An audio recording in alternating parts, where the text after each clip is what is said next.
Good morning, everybody.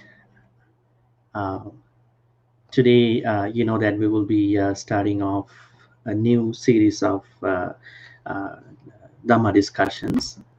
Uh, so, thank you for staying with us. I want to thank everybody on behalf of Patisota YouTube channel.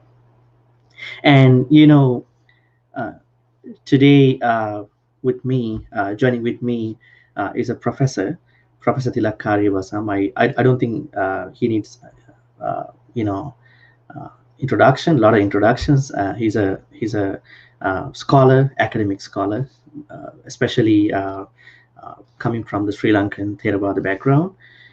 But he has an extensive knowledge about Buddhology, Mahayana Buddhism as well. We can uh, kind of like understand uh, this perception when we will be talking the topic for today. So Professor Tilak Kariyawasam is the dean. Currently, he's the dean of the postgraduate graduate section of the International Buddhist College in Thailand, and he has earned his PhD from Lancaster University in the United Kingdom. I think he has also done fellowship, postdoctoral fellowship at the same university. And he was formerly a director of the Postgraduate Institute of Pali and Buddhist Studies, uh, attached to Kelaniya University. And also he is the emeritus professor at the Pali and Buddhist Studies, Department of Pali and Buddhist Studies at the same university, Kelaniya University. So let me bring him to the discussion here, and I will give you the heads up late after that. Hello, Professor Tilak Kariyawasam. How are you doing? Okay, Venerable. Are you doing Thank good? you. Yes, yes. So Okay. since Doing fine. yesterday you had some technical issues in getting connected, right? And now you have overcome all those technical issues. Yes. Okay, okay. Thank you for being with me today to discuss the topic, how to die mindfully. So this is such a great topic, and we'll be having a lot of viewers on YouTube, because this is going to be on YouTube live. So those of them who want to ask questions, uh, uh, from the professor and myself, they can post their questions as comments under YouTube live chat. So they can do that anytime. So I will bring up those questions to the professor and myself. Okay, Professor. So without further ado, let's get into the discussion. Now, the thing is, this topic, how to die mindfully, is a hot topic because it's related to the death. People have a very, sort of uncertain perspective about this topic. So today we're going to be looking at mindful death from a Buddhist perspective. So we'll be talking the death by definition in the Buddhist teachings, mindfulness, and sutta references. Uh, if we can find out for a mindful death, and other case studies, where in which we can see people died without mindfulness, and they were headed towards a bad place, like after rebirth, and some real life issues. So I want to start with one sutta reference to give a you know uh, give an insight about the topic. Now, sutta called Mettanisansa Sutta, which comes under Anguttara Nikaya, Ekadasa Nipata, we find that uh, probably you would delineate after me. I mean, later on in the discussion. Um, I'm trying to bring up this as an insight for those who are watching, who might think that this is impossible. Mindful death is impossible. Of course, Buddha said in this sutta, those of them who practice loving kindness meditation has 11 advantages. uh, in which we can see as the 10th advantage, asam mulho kalang karoti. So anyone who practices loving kindness meditation, but in a sort of uh, you know, the context, can have a death without being confused. So we had to define this asam mul and this particular Pali word. There is no mention about the mindfulness, but Professor and I will be talking about this particular Pali word too. So that means it is possible someone who could practice loving kindness meditation according to this sutta can have a mindful death. So that means this is possible. But I know there are a lot of misconceptions, confusions about this topic too, both scientifically and non-scientifically. Okay, so let's get started. Professor Karyawasam, can you please delineate, elaborate on your understanding about the death, basically the death in the first place? What's your perception about the death in Buddhism? In Buddhism, anyway, the death is, we all know that end of life, end of any being's life is what we call is the death. But especially when we, as we are just really talking about the human beings, and human beings' life end with the death. So that is what really the meaning of the death in the first place. And because we talk about much about this death, because in fact, this death has become a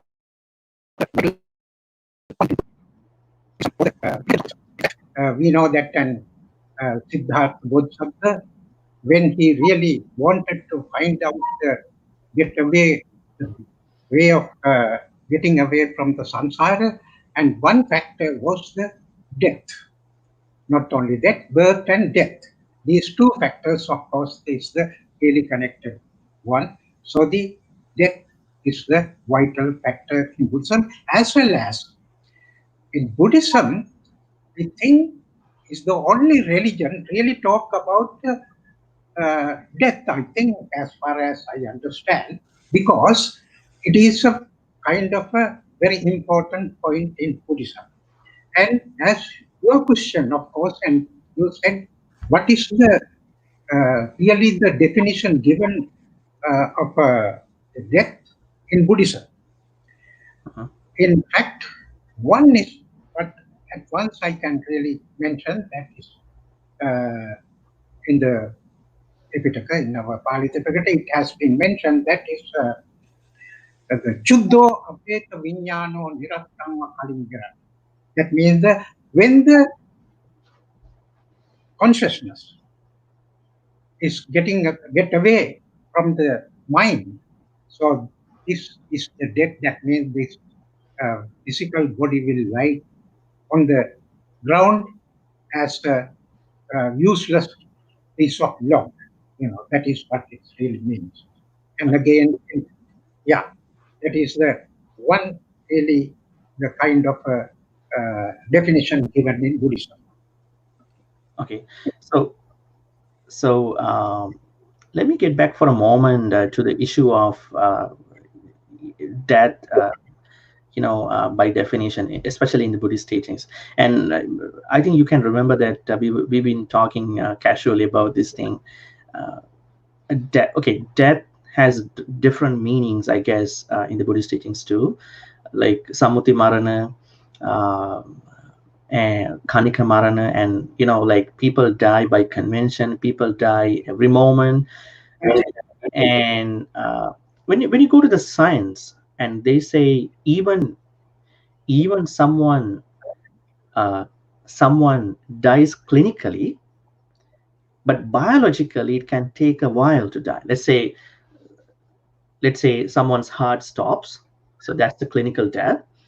But the organs take some more time to die. So it looks like the science has a confused, interpretation of the death. Like people, because they take it as clinical death. Someone dies because of the, stopping of the heart, and but someone's organs take maybe a couple more hours to die, right? So now let's get back to the Buddhist definition. Now, would you explain a little bit more about the how exactly someone dies? So what's the real process? Is it just a consciousness, or are there other factors involved, like ayu usma? I mean, would you explain this whole thing and how exactly someone died, and what is happening from a Buddhist perspective? Okay, this another definition of the death is, of course, there are three things really have to get away from the this body, from the human body. That means the ayu, usma, and vijnana. That means the ayu means here age or duration of life, and the usma means heat, and the vijnana means the consciousness. When these three things get away from the physical body, then of course that will be the death. And the normally the death occurs for the people in various ways. Some people die at the old age, and some people by met with that accidents and so on. Then they die in the with that they have the fatal death like that, with the accidents, as well as and someone in the operation theaters they die, and so on. There are so many ways they are going to die. And uh, if really, because that this death really gives us a kind of uh, very important ideas, because some people don't really die at the time of really what we see that, and when they meet of the kind of accident at once, supposing the vehicle is going over him, and really people think that and he died that instantly. But according to Buddhism also, it is not really the way that can we see that and he is going to die, because it takes little time, because time concern is a very difficult time to explain about the death time, because I can give you some kind of explanation about that. And we read some of the books with regard to near death experience, that near death experience, and someone is really clinically died, some people, but after some time, after a few minutes, and probably he may come back to the life. Then he explains about various kind of things of the way of what he has seen at that time. And that is the time actually the uh, he was in the death. At that time he has seen some of the things, and really explain. So then by that way he can understand that, and people not really going to die at once. You see, that is another kind of factor that can be that if a old man is dying, he is also having some kind of a struggle with his mind for some times, looking at the psychological things like kamma nimitta, gati nimitta, and so on. It So, takes some time, so, as the um, explain. so Yeah, those are the three things that happen when someone dies. So kamma nimitta, and gata nimitta. So kamma means just yeah, the karma that person does just before he or she dies, and Kamma Nimitta is a symbolic thing of that particular Kamma.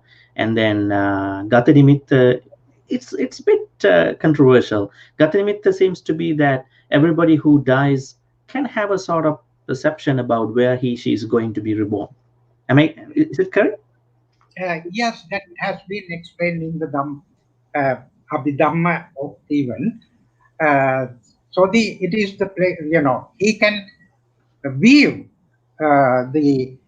because it is a purely psychological thing only for him, and he is going to see some kind of a way. Now it says that, and if he is going to be born in a heaven, he can see the heavenly beings as well as and some of them are coming onto, and in the Dhammika Sutta we can find out the very nice story about that, and inviting some devas coming with vehicles and so on.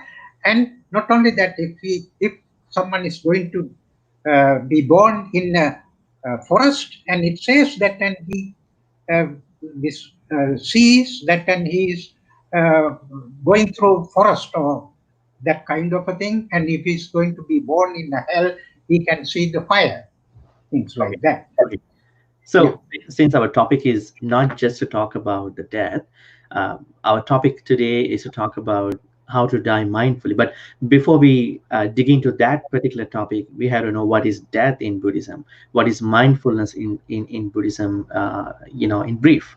So, Professor Kariyawasam, according to the teachings of the Buddha, looks like that death is a big deal because the goal of the Buddhist teachings is everyone to end the suffering, especially this rebirth process. So then death is involved with that thing, right?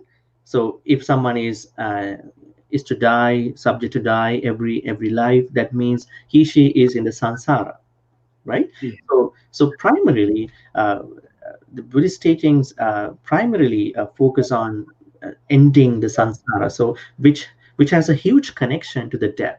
So death seems to be a big deal because nobody never know where they are heading after the death. So that's a big deal in this question of how to die mindfully, because people might think, okay, even I can die mindfully, will I be mindful in my rebirth, in my next life? So these are two flip sides of the same coin.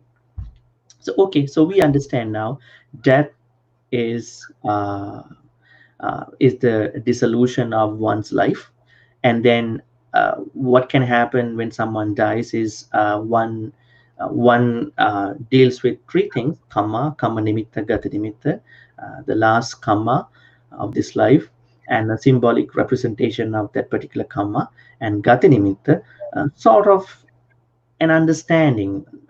We couldn't say an understanding, sort of a kind of a clue where that person is going to be reborn. So these three things supposed to happen to everyone. On the other hand, as you elaborated, the death in the Buddhist teachings mean someone loses ayu, lifespan, and usma is temperature, and vijnana is this not the normal consciousness that we have every day. This, how do you call, bhavanga vijnana, right? So that sort of like goes away from one's body. So I think that's pretty clear. And in addition to that, we've been talking about the conventional death in the Buddhist teachings. That means someone dies one day, and also the momentary death, panika marana. That means we all die every moment. That's how we get old, right? So there are different types of teachings in the Buddhist teachings. Okay, so that's clear. So let's get into the next section of this conversation, mindfulness. So this is what we're going to apply to the death. So Professor Kariyawasam, what do you think about mindfulness in the Buddhist teaching? It's a hot topic in today's world, especially recently. I've been watching a video. A famous academician at Princeton University. I can't remember his first name. I guess Professor Wright, and he's been writing a lot of books about Buddhism is true, and it's pretty different from Western scientists and Western, especially the philosophers, people call it Enlightenment school in the West and the Enlightenment school in the East. Especially, he is dealing with something like this. He says that the Western philosophers in the West, they have dismissed the Eastern philosophies, saying that they are not really rigorous, they are not really strong about the Enlightenment. But what he is trying to, you know, uh, you know, uh, explain to us is that no, uh, Buddhism has a lot of radical claims like anatta, no self, and most of those kind of stuff. So I'm just wondering, and he also brought up this claim. I mean, I don't know what you would have to say. He was telling about the American Buddhism and the Eastern Buddhism, Western Buddhism and the Eastern Buddhism. He was talking about that the people, most people, not particular people, okay, most people in the East, they they uh, they don't meditate. I mean, not this Western type of meditation. Uh, and and they believe in deities, gods, right? If you go to countries, they have this deva worship. But when you come to the West, people who want to practice mindfulness, they don't believe in the god, but they practice mindfulness. And so we can, it doesn't mean that there are no places, no people who practice mindfulness. There are people, but the mainstream culture in the East is that not the majority of the people don't, especially the so-called Buddhists, don't practice mindfulness every day, especially as a meditation. So that means mindfulness is a big topic and a lot of people like it now. And for stress reduction, day-to-day life, and planning one's life, figuring out one's life, emotions. So what do you have to say about mindfulness, especially from the ancient Buddhist teachings? How would you think this topic is such a very important topic? Way before you're going to talk about how it applies to death. Yes. Now, mindfulness really explained in Buddhism as a very important factor to realize the things, especially about when we see something, when we hear something, and that kind of way that, and when we get into our senses, sense those any kind of object, external objects, and fully understand of that particular object, and that is a kind of a way that, and it has been mentioned, the mindfulness. And here it means that when someone really uh, get some kind of object into the sense door, then he will fully understand of the object, as well as he will fully understand the mind, which is really going to be going to understand the object. That is a kind of a way that it has been explained. But this particular thing is very important for at the time of meditation also, because now we know the particular kind of special sutta, which is called the Satipatthana Sutta. Satipatthana Sutta really mentioned the mindfulness, discourse of mindfulness, where the sati is the word really mentions about the mindfulness. And this mindfulness is that when we do when we engage in some kind of activity, and at that time, that we have to fully engage in that particular activity and not really think that I am doing that activity, I am engaged in that activity, and to forget about yourself and do engage in that particular activity. You So, see, now so, that is, so yeah. So what about those people who have to multitask, do a couple things at the same time? So they have no other choice. Maybe they have to work at work. They may have to even at homes, they would have to do few things at the same time: cooking, cleaning. So I mean, maybe when someone is driving, one has to particularly look at accelerating 360 in front. And what do you have to talk say, to those people who have to multitask? How can they cope up with mindfulness? Because you're saying one has to engage in that particular activity. So it looks to me that is unitasking. So it's called unitasking. So what's your piece of thought about multitasking, how it goes with mindfulness? So he has actually mindfulness is involved with every kind of activity. Like for example, a person is going to drive. When he is driving, he must do a lot of things. No, he must really watch about the road as well as and doing the what is a particular kind of gears and how well everything together. He can do it perfectly, and at the same time, he is doing only the driving, not Okay. really think about that I am driving. You So see, what that you is think is kind that of yeah, driving, so all these sub activities are in the driving activity, yeah, that big activity. yeah, Okay. What about if we take another example, like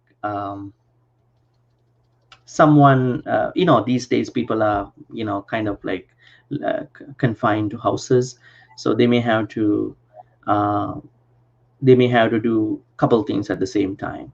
Maybe they cook, they have to take care of their babies, they have to, I don't know, I mean, there are a lot of things people can do. So I mean, it's good. I mean, what you're saying is that one has to give full attention to the main activity.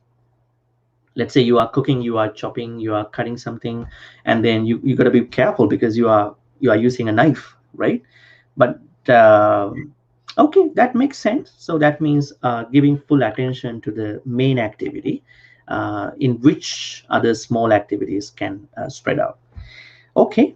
um, so what else can you share with us about yeah. mindfulness? Yes, I can really share one of the very important place about it, how really this has been explained. Yeah, one of the book I like to mention here, that is the uh, book which has been written quite some time back by Valpola Rahula Thero, and the book name is the What the Buddha Taught. In that, in the seventh chapter about the meditation, in that chapter, it has been really explained that mindfulness means that when you are doing something, at that time, you are really fully engaged by your mind with that particular activity. And at that time, you forget yourself. When you forget yourself and still you are doing the same thing, that is the real time of the mindfulness. And he really gave the example because there are some world class masterpieces, for example, music pieces or either uh, art drawing pieces, artistic pieces. Okay, then it has been explained the composer who is composing, when he was composing a kind of my music piece, at that time, when he really forgotten about himself and did the composing, at that time he produced very good masterpiece of music piece. Okay, makes sense. Yes, that is the kind of a way that and mindfulness has been explained. I think that is the best explanation Yeah. given So for the so that means whenever we are fully into the particular activity, yes, we do better than other times. yes, Okay, let's say and someone, when someone is giving full attention to an activity one really wants, and that's yes, the time that person, you know uh, does that particular activity better. Let's say yeah, someone who is in music, who is giving full attention to the particular instrument or the singing or whatever the thing, that yeah, person uh, you know utilizes that particular activity uh, really well, and that is a sort of a glimpse of mindfulness. Yes, and again, and one factor is here, even in the Satipatthana Sutta also really explain that. Now, let me explain in the Pali that passage. The Gachantoa Gachamiti Pajana. So when someone is walking, and he must know that then he is walking. So when it is says that people may be confused, of course, and when we are walking, and we know that and we are walking, but it is not that. It is that what has been explained there. When we walk, sometimes we really not walking. We are walking, of course, it is by the way of our practice, and we just walk. But at the same time, and we are thinking about a lot of other things. Yeah. You see, that is the kind of a thing which has been really must not do. That is what really explained in the Satipatthana Sutta. You must really forget yourself. That means this is where that you have not, according to Buddhist way, you must not really uh, attach the Atman into that particular point. Also, uh, like in the Satipatthana, there are two Satipatthana suttas in the teachings, right? The Majjhima Nikaya, there is the condensed version of Satipatthana Sutta, while the Digha Nikaya has the long version of Satipatthana Sutta. But basically, in the Satipatthana Sutta, Buddha says the direct path to Nibbana is practicing mindfulness based on the body, Kayanupassana, and Vedana based on feelings, Chittanupassana based on thoughts, and Dhammanupassana based on mind objects. So at the same time, one has to practice sampajanya, full awareness, as well as one has to give up covetousness, abhijja domanasa, covetousness, and what's domanasa? What's a good explanation in English translation? Displeasure or something. So one has to. First, having uh, given up covetousness for the world, because we every day we are attaching to the worldly stuff, right? Pleasures, and at the same time displeasure, one has to focus on uh, the body. Now, that one of the examples you brought up is walking. So people walk for something else. People never understand what I'm doing when the moment that I think if people understand that I am walking, I think it itself becomes a meditation, right? So Yeah. as well as eating, talking, not even these chores, but also keeping silent. So tunhi bhavi. So people who are silent, they have to understand why they are silent. So, I mean, one has to do that with mindfulness, as well as every activity one has to. It's really nice. It's really productive if everybody can bring mindfulness at the same time. Full awareness, sati and sampajanya, they have to go together, because sati simply means pay attention of everything, anything, and but the wisdom part of that particular activity comes from sampajanya. So sati sampajanya go together so that people can do things better. Anyways, now because of the time constraint issues, I would like to read. Now let's get into the sutta references for our topic, how to die mindfully topic. Now, for those who are watching us on YouTube, I would like to say that in the Buddhist teachings, uh, uh, in a sutta called Metta Anisansa Sutta, as I mentioned at the beginning, Buddha says this way: Mettaya bhikkhave cheto vimuttiya asevitaya bhavitaya bahuli kataya yani kataya vattu kataya anuttitaya paricitaya susamaradhaya eka dasani sansa patikanka.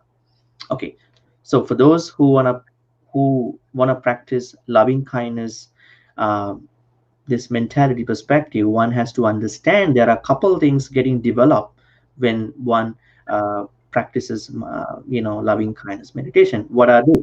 Cheto Vimuktiya. I mean, this is kind of a really interesting aspect, because in Buddhism we know there are two Vimuktis, Panya Vimukti and Cheto Vimukti.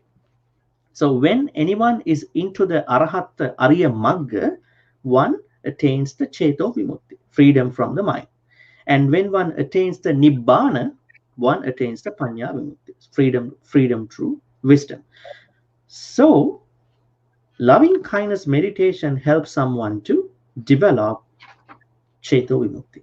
That means help someone to get into the Arya Magga, the Magga that we say, getting into the Sotapanna Magga. And not even that, Cheto Vimuktiya, in order to,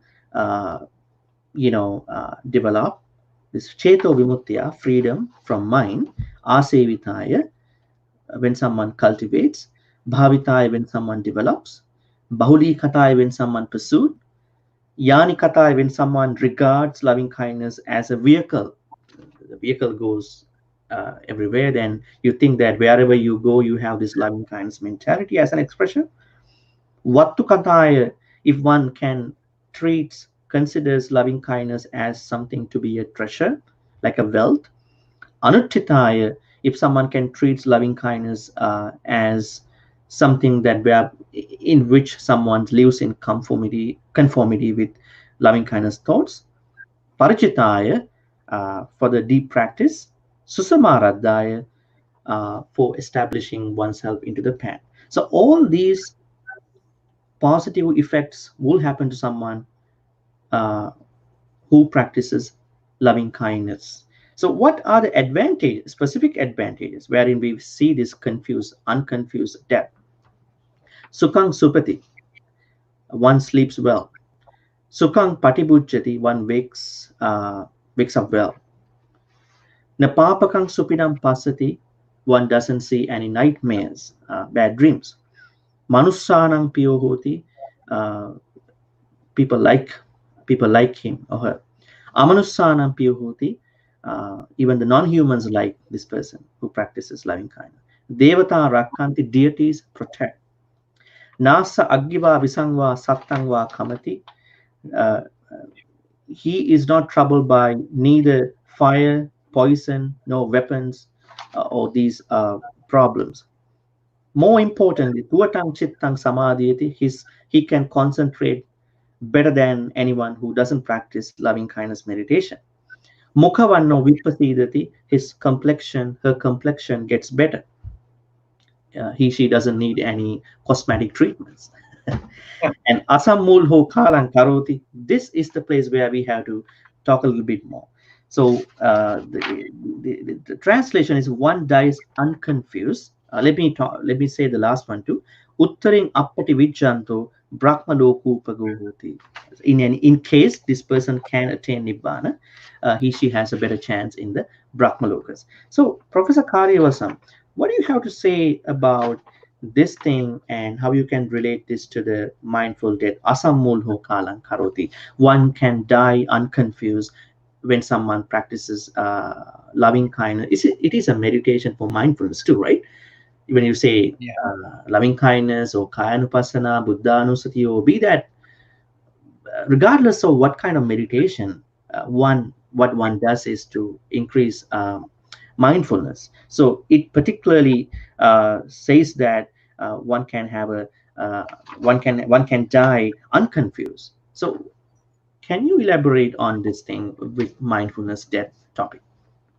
Yes, because this is the very important place it has been mentioned, because we know that and most of the people, when they are near to death, when they approaching the death, and they really get into the confusion state of mind. That means, and they are really upsetting because of that. That time is the time that he is going to remind his whole life within short period of time.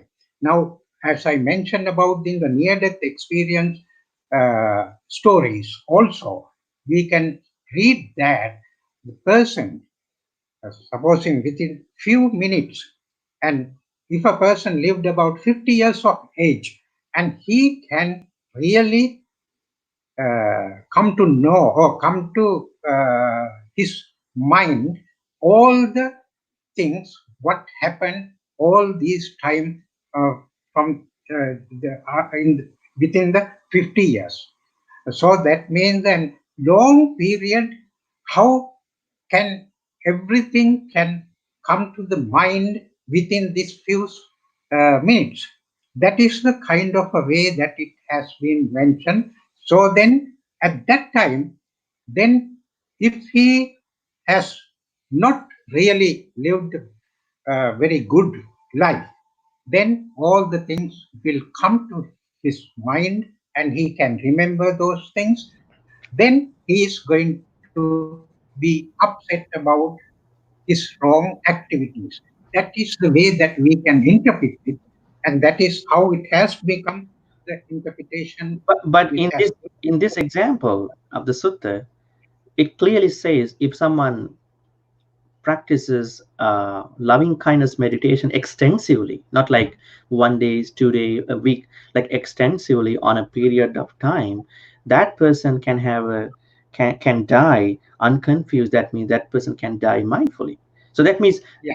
here there is a an ideal teaching about this. I don't know. I mean, how easy for a normal person uh, to understand this, but this sutta clearly mentions a mindful death is possible.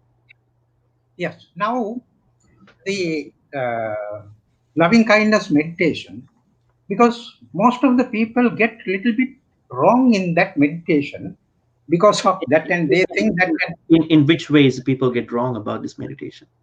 because when people really sit and think about and all the beings may be well and that sort of thing, you see, they think that is the kind of a thing which is the loving kindness meditation. Yeah. It is not really that. Yeah.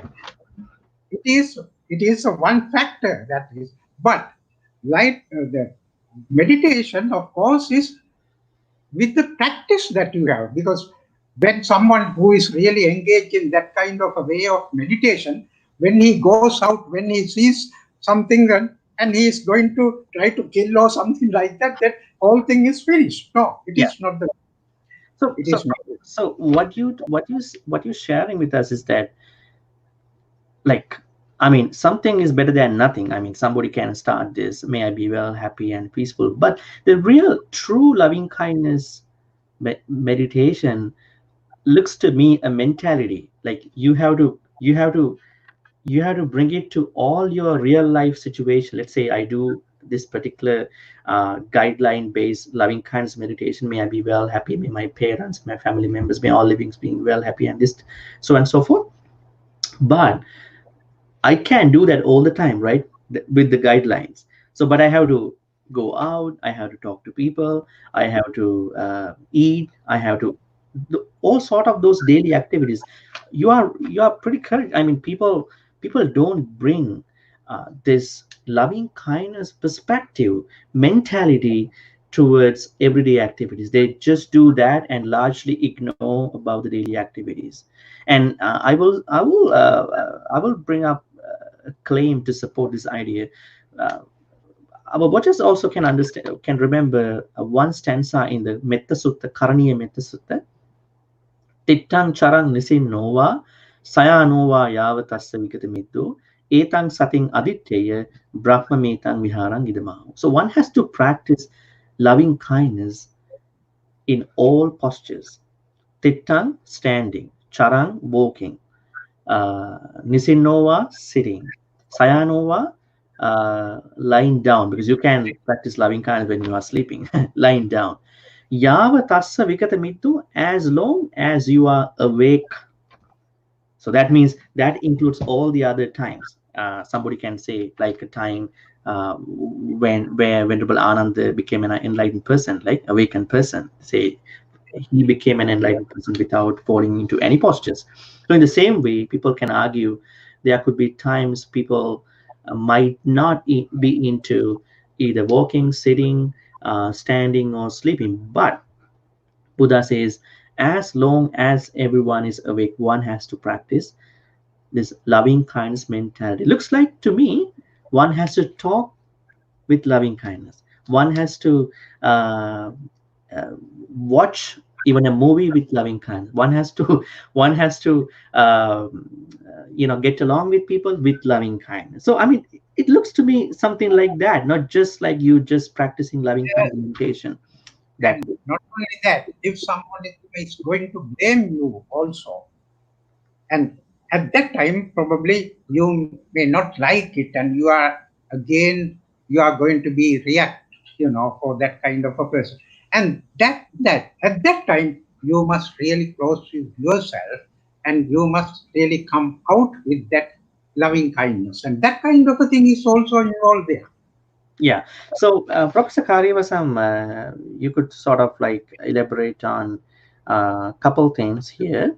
One of the advantages of practicing loving kindness meditation is tuatang chittang samadhi. That means once uh, one's mind can get concentrated faster. That means even someone thinks that, just let's say, if this is going to be a natural death, if this is going to be a death that is inevitable, one can think about, one can practice loving kindness so that that person's mind can get concentrated faster. As you said, somewhere in the discussion, uh, oftentimes people's mind go back to the past, you know um, upsetting, unpleasant events. I did this, I did that. So it's pretty difficult for many to think that there is a way that I can get back to concentration so that I can think about, I can practice, reflect upon on loving kindness. So that means loving kindness perspective, this mentality, I would say meditation is one of the best treatment for this issue. Right. Yes, that is Okay. Okay, yeah. so then let's go on to the next sutta reference that we're going to talk about to deal with this mindful death. That's going to be Mahakamma Vibhanga Sutta in the Majjhima Nikaya. For those viewers who don't understand this sutta, this is the sutta Buddha said, Kamma is not linear. You can't say you can't say that because someone does a lot of good things, this person is definitely going to be reborn in a good place. So, and the opposite. Because in the Sorry. Mahakamma Vibhanga Sutta, Buddha says there are four people. One person is a good person who does good things, 10 kusala, and going to be reborn in the good place. That is what we know about good people. The second person is a bad person who does all the bad, dasa akusalas, 10 unskillful activities, and going to be reborn in a bad place. But the third and fourth persons are quite controversial. The third person is someone who does a lot of bad things, 10 akusalas, unskillful activities, but after the death, after the death, this person can be reborn in a good place even for a short time. We have a couple examples. And the fourth person is someone who is doing a lot of good things, 10 kusalas, but after the death, this person can be reborn in a bad place. So now when we look into the reason why these people can be reborn, good people can be some good people can be reborn in a bad place, some bad people can be reborn in a good place, is basically the last moment. They can, those people can spend time, they can spend the last moment with samadhi. So even a bad person can have some ditti at the time of the death. This person can get a, luck by chance to be reborn in a good place, even for a short time, right? So, anyways, uh, the last moment matters. That means one has.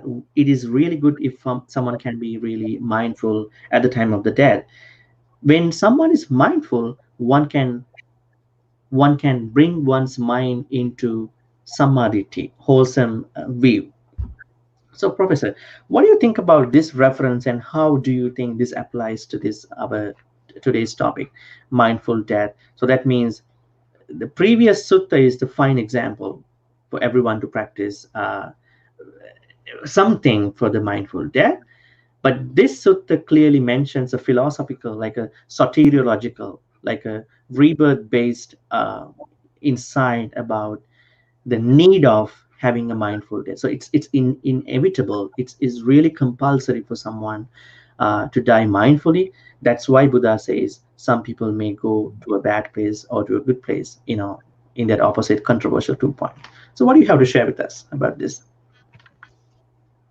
So um, let me again come back to the question. Actually, that means, and you really asked the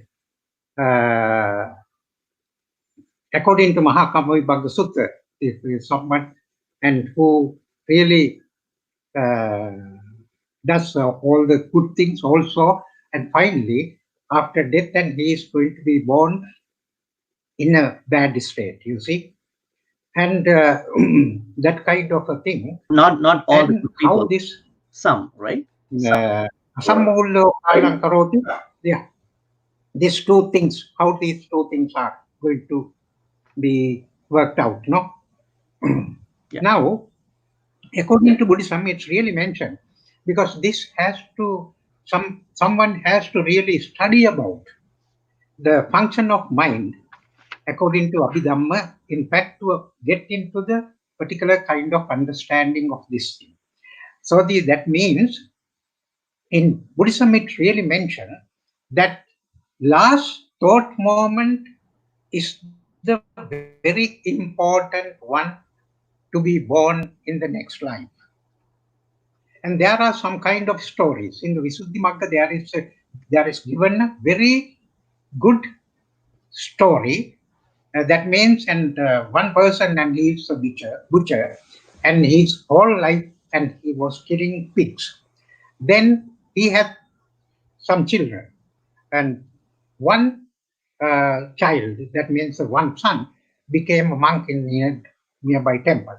So then that man got into the old age, and he was going to die.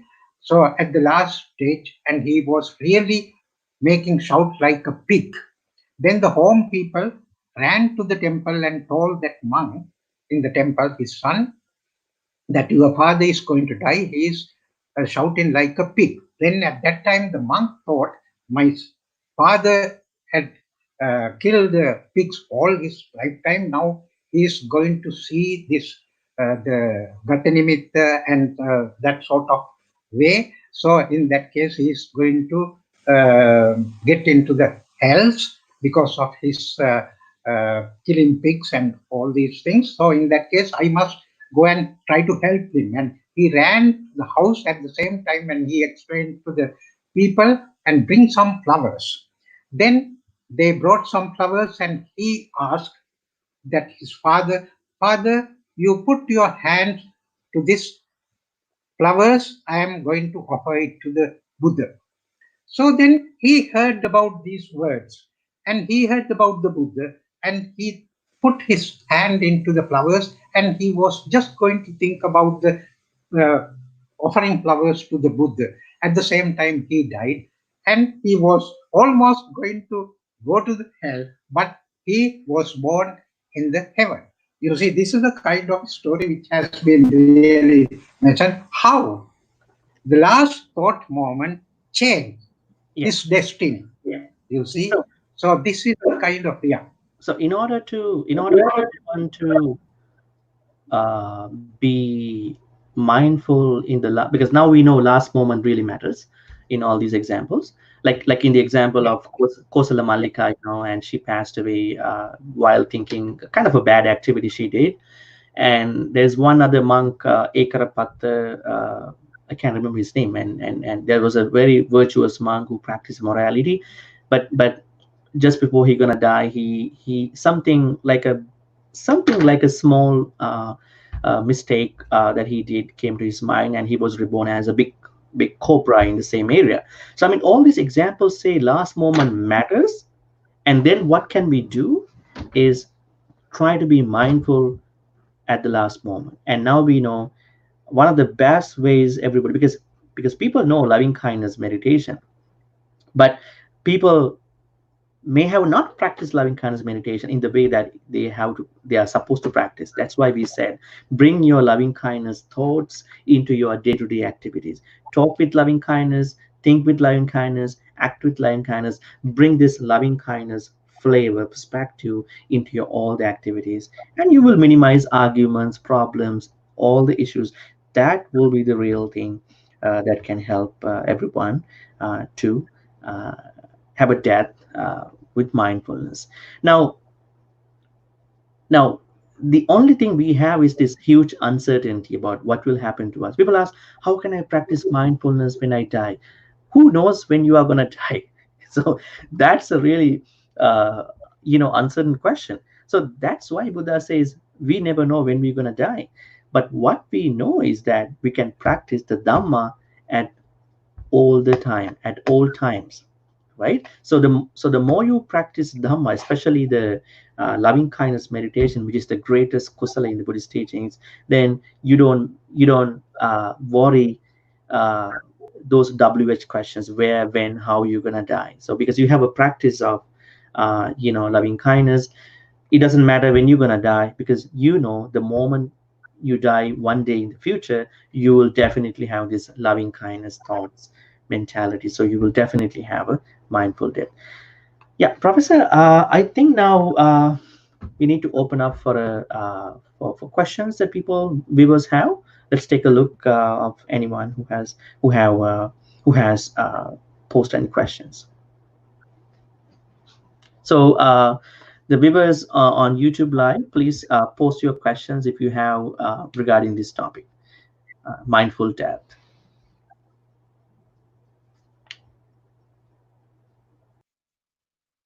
Sorry, uh, I So just now did we not have get opened up really. the the platform for viewers to ask questions if they have any questions. If they Yes. have any questions, we can discuss. Other than that, otherwise, we can wrap this up in 4 minutes after recapping the whole thing. Okay. Right.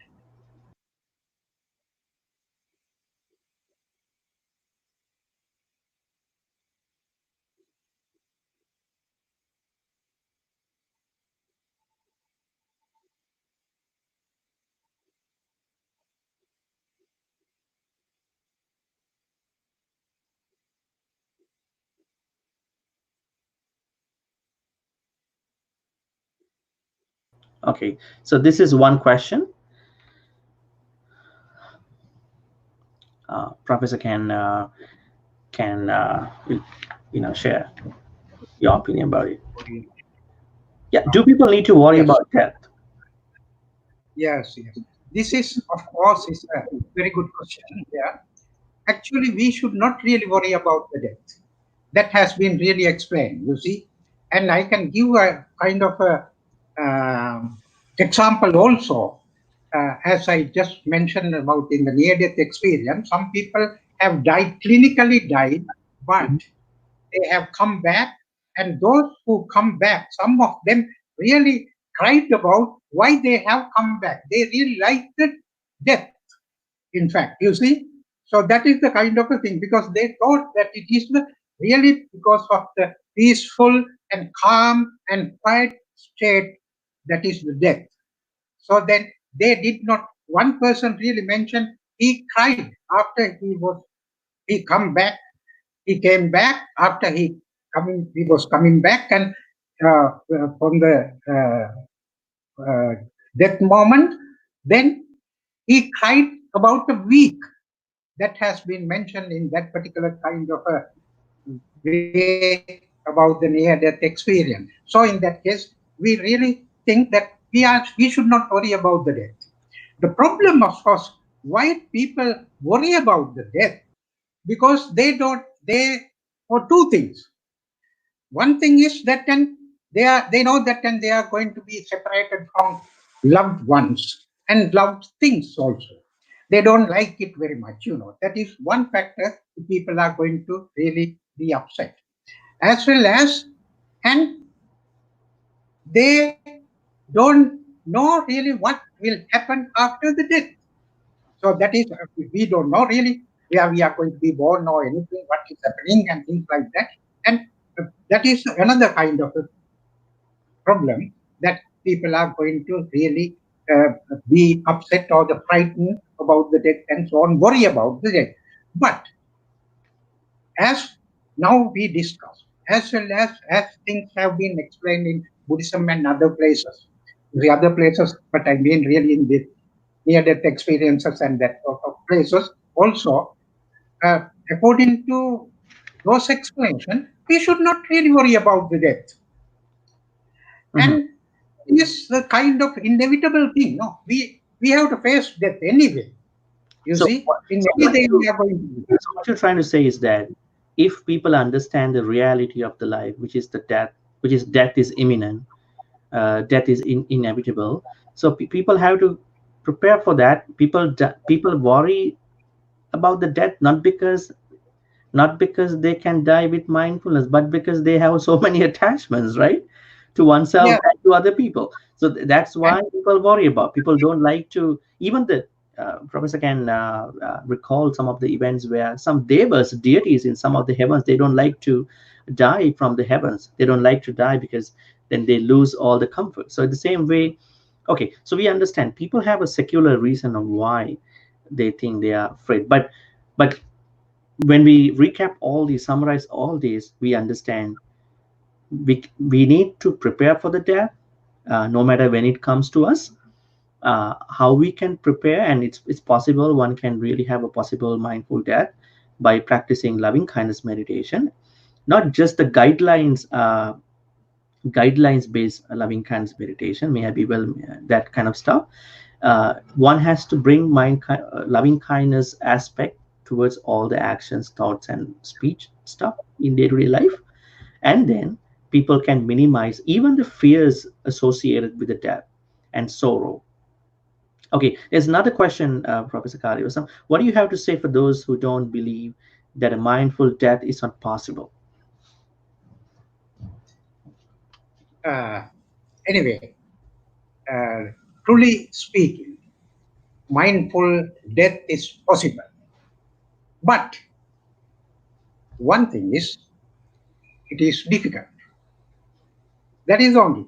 Yeah, Possible means everyone, anybody, and who really thinks about it, who really knows about the death and so on, and they can die peaceful in peaceful mind or peaceful way with the mindfulness. That is one.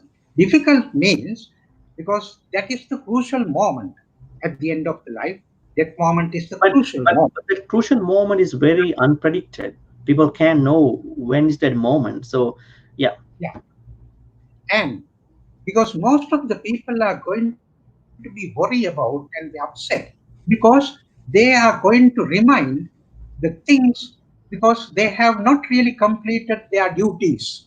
They have not done really what they really had to do, or things like they have done quite a lot of wrong things, wrong, they engage in wrong activities and so on. All these things come at the time of the death into his mind, then he is going to be upset. You see, if you live in the right way and with the Samma Ajiva as it has been mentioned, then you should not have to worry about at all at the time of the death, and you can have the very good death So what with we the could say, mind.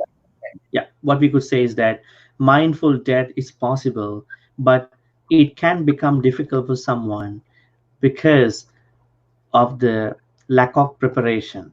So this lack of preparation is mainly with one's activities, one's karma, and the way how that person acts, thinks, and speaks. At the same time, uh, at the same time, the lack of understanding about the proper true loving kindness meditation and that kind of preparatory stuff. Yes. Yeah, that really makes sense. Yeah. So, Professor Yeah. Kalyasam, I think we have no more questions. So, do you have to, say to our viewers as your summary? Do you want to summarize Yeah. your points just in a few minutes? Okay, right. This is what really I must say that, and because some people may think that and it is a difficult thing uh, to face the death, and as it is really what we talk about, it is not at all because of that and only thing. And we should lead our life in a right way, right manner.